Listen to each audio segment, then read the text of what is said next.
Hello historians, welcome back. This is Miss V with your history. This is guided notes 14.4. This is the last part of World War II, and we're going to talk about how World War II ends. And this is the standards that we're looking at describing the effects of World War II, especially how it affected the society, right? How does war really take a toll on a society, right? Let's dig in. Alright, so this is your vocabulary. This is partisan and Cold War. Make sure that you have those definitions in your guided notes because those are important to know, okay? Especially this last one because we're going to get into that next. Alright, so here's your answer for number one. The soft underbelly of Europe was when the Allies crossed the Mediterranean and then invaded or took over Italy, because Italy was that underbelly or that place where it was not considered per se, okay? And it allowed the Allies, once they were able to take over northern Africa here in Tunisia, and they were, the Axis powers surrendered in Tunisia, then they were able to move through Sicily, invade Sicily, and then capture Italy. And once Italy was captured, Italy then switched sides and was a part of the Allies for a short period of time, okay? So that's your answer for number one. This is your answer for number 2 and 3, and it's kind of tricky here, but I'm hoping that you can get it. Number 2, Operation Overlord is the code name, as you see here, for D-Day, and D-Day is the invasion of Normandy. So on your map, when you did those battles and you had to shade in those battles, one of the battles that you had to shade in was the Battle of Normandy, or the invasion of Normandy, and that was when the Allied forces landed on the beaches of Normandy in France and was able to recapture France, okay, because they were able to push back. And that's your answer here for number 3. They were able to push back German defensive lines because they were attacking the Axis powers, or Germany, from both sides, the East and the West, at the same time. The Allied powers being the United States and Great Britain attacking from the east, and then the Soviet Union was attacking, let's switch that. The Allies, Great Britain and United States, were attacking from the west, and the Soviet Union was attacking from the east and pushing the German defensive lines back into Germany. And because of that, Germany realized they're not going to win this war, so that ended the war just in the European theater, not anywhere else, but just in Europe itself, okay? And this was the general at the time, General Dwight D. Eisenhower. He is going to later become president of the United States after Truman. All right, so that's 2 and 3. And this was some footage, but we're going to skip that because we talked about that in class. But if you want to see more about that, please let me know and I'll include the link in the Edpuzzle. All right. And this is some footage, actual pictures, and the map of the D-Day invasion tactics and so forth. So here is number 4, and all of these are events that occurred after that, or once the United States or the Allied powers were able to really push back the German defensive. There was a series of events that happened that allowed Germany to surrender. As you see here, by 1944, the Allied troops entered into Paris. They were able to capture Paris. The Soviets began this major drive against the Germans in 1944. By April 30th of 1945, which is coming up pretty soon, Hitler then commits suicide, and also his recently married wife. So him and his wife both committed suicide, according to historic documents, that he committed suicide. and then by 1945 in Europe only, they celebrated VE Day, which was a day of victory in Europe because Hitler has now committed suicide. The German Nazi Party, at this point, they surrendered, and so now, you know, in Europe there's celebration that the war in that area, World War II, has ended in that area, right? But the United States still has this battle to fight with Japan. So let's see how it ended on that side, all right? Okay, so this is the Asian theater. So of course, remember I mentioned that there was a European theater and you did that map, but there was also an Asian theater. We didn't get a chance to go into that map because of situations, but hopefully you get an idea of the difference between in both parts of the war in terms of how it was done, or how it was fought in two different areas, right? And this is the Asian side. In Iwo Jima and Okinawa, and this is a very prominent or infamous photo, I should say, well-known photo of the acquisition. I believe this is of Iwo Jima, and when the United States was able to capture and acquire Iwo Jima and Okinawa, that allowed them to get much closer to the Japanese mainland, because they did this strategy of island hopping. So all of these little islands, not little in that sense, but they're smaller islands compared to Japan. All of these smaller islands, they were able to island hop and skip some, and they went to certain strategic ones so that they can get as close to the Japanese mainland as possible. All right, so that's your answer for number 5. Okay, and this is number 6. So again, when they captured, as I mentioned, as they captured Iwo Jima is really important, as you see here. It's really close to the Japanese mainland, and also because Iwo Jima was essential to the Japanese Air Force or their aircraft. You know, their air war was done within Iwo Jima. That was their base. So if they were able to, if the United States was able to control Iwo Jima or capture Iwo Jima, then as you see here, it lessens the Japanese threat, and now they have full access to invade the Japanese mainland. And that's the case. That was the idea. Okay, so that's number 6. All right, so number 7 and 8, prior or during World War II, this was the President of the United States, Franklin D. Roosevelt. He died in office. He served at least 12 years in office, which was a long time. After that, the terms limits were applied to presidents, because there's no more presidents could have a 12-year, 14-year term. That can't happen. So in this case, when he died, he was replaced by Harry S. Truman, right? And he died of polio. That's what I was trying to remember. He died from you know, a disease that attacked his body and his immune system, of course. But when Harry S. Truman came into power, he had this really difficult decision, because they were still in World War II. And he had this decision to make, as you see here, trying to end the war, especially the war in Japan, and just end World War II completely.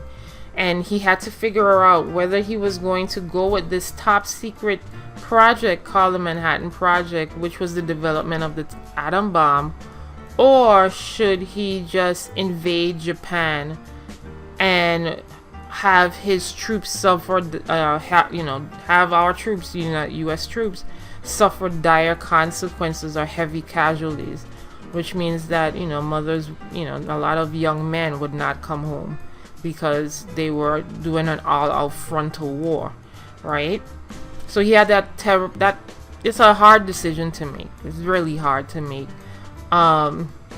And let's see what decision he did make. Should he sacrifice US soldiers to end the war of all wars in this case, or should he use this really highly experimental, highly deadly weapon in order to really end the war without sacrificing US casualties? But on the other hand, it will destroy a lot of, could, you know, potentially destroy a lot of Japanese civilians.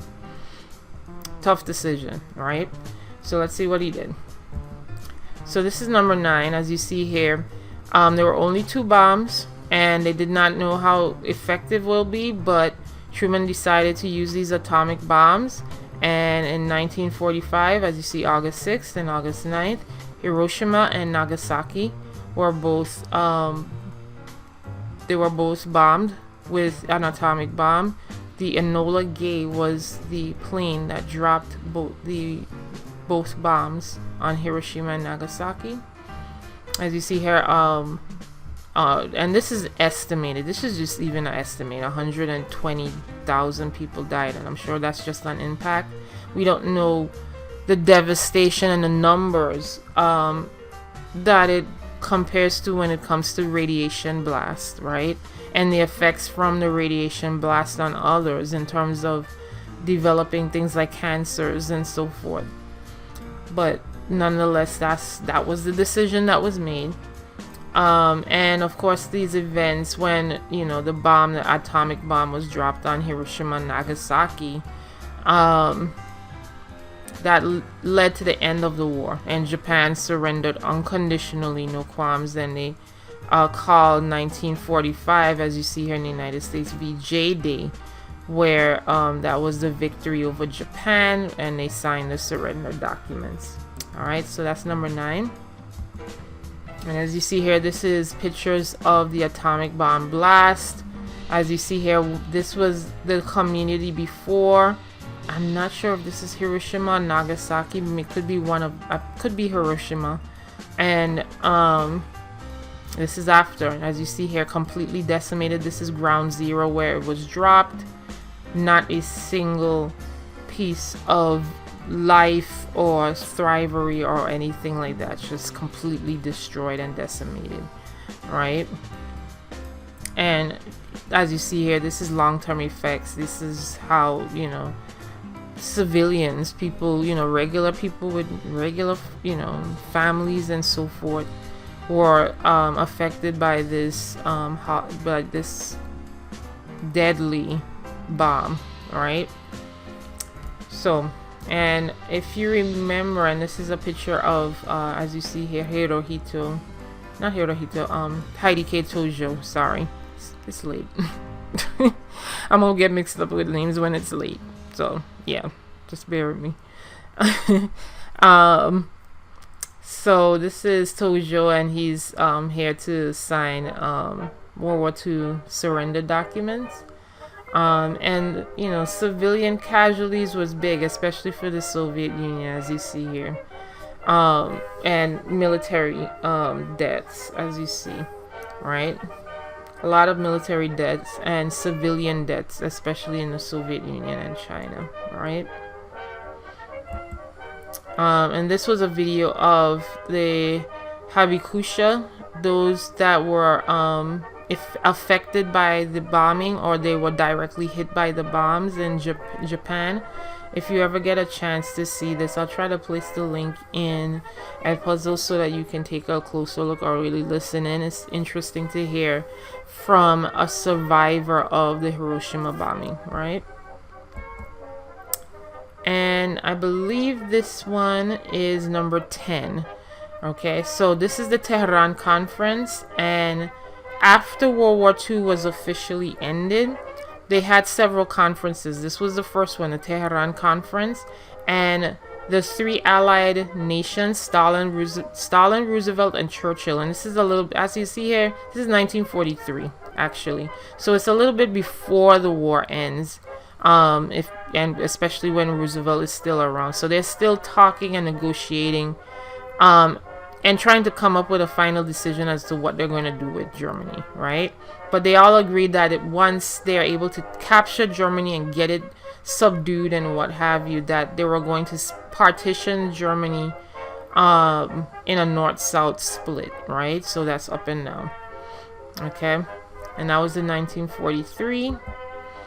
And then in February of 1945, Stalin was a big concern. So even though Stalin joined the Allies with Great Britain and the United States, it wasn't a very chummy, friendly, yeah, I got your back kind of alliance. It was more so strategic for Stalin. It was like, okay, we both have a common enemy.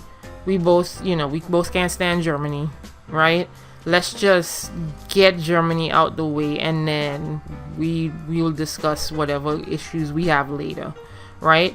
So it's almost like that saying, enemy of, how does it go? A friend of me is a friend of you, or something like that. But an enemy of me is an enemy of you, right? So basically something like that. So they both saw common ground in their shared enemy, which was Japan and Germany. But after the war, now they are trying to create this buffer because Stalin does not want US or Western aggression in terms of capitalism and democracy into his area. Roosevelt is pushing for that especially now in war-torn Eastern Europe, and trying to rebuild back that area. And Roosevelt is saying, hey, they should have self-determination. They shouldn't be able to have free elections and democracy and so forth. And Stalin is like, no. So that's going to cause a little bit of tension. And that tension is going to be big tension, growing tension, right? As you see here for number 11, this is the creation of the United Nations, which we still have today. That is supposed to be a peacekeeping organization. Make sure that we do not get into World War II or any other world wars like this again. The big three actually, in this conference, decided to divide up Germany into 4 zones. As you see here, the British, French, American, and Soviet Union, right? And also there was a push for free elections in Poland. So that's number 11. And this is number 12. This is the Potsdam Conference. Now, Truman has stepped in as president because Roosevelt has died, but he still has the same tenements, or still has the same idea as Roosevelt, demanding free elections in Eastern Europe, right? And demanding, trying to promote democracy in that area. Stalin is like, nope, we're not fitting to do that. We don't want that there, right? Because guaranteed that before German occupation, most of that area was Soviet Union, just to say, right? So Stalin disagreed that area, Eastern Europe, and we're talking about places like Latvia, Lithuania, Estonia, parts of Ukraine today, etc., right? All of those areas, he did not want them to go back to or go to any form of democracy or any form of capitalism, right? And this is going to form this contention between the United States and the Soviet Union, and it's going to be called a specific war because of how tense it was, but then also nobody was really doing anything per se, so it's cold, right? Which you'll see in a minute. The other answer for number 12, also during the Potsdam Conference, Nuremberg Trials were held, and they were held against the leaders that did the Holocaust, that executed the final solution for Hitler, massacring, thousands of millions of Jews, just for his ideology of having an Aryan race and eliminating as much Jews as possible. So many of those leaders were placed on war crime charges and crimes against humanity, and those were called the Nuremberg Trials. Alright, and this is 13, 14, and 15. These are your last ones. As I mentioned, that tension that occurred, as you see here, the West in number 14 thought that communism was this big conspiracy thing that is going to spread throughout the world and attack every part of culture and being in the entire world. And the Soviets felt the same way, that the West was trying to push their global capitalist democracy expansionism throughout Eastern Europe, and they wouldn't have a say on anything, and that's not what they wanted. So each side is having a fear of what politically they could do, right? And that period of time or tension was called the Cold War, as you see here for number 13. And that kind of leads us into, not kind of, but it does lead us into the next unit, which is called the Cold War. All right. So thanks for tuning in. Make sure that you do the lesson 14.4 activity and answer the questions directly related with this chart. All right. I'll see you soon. Have a good one.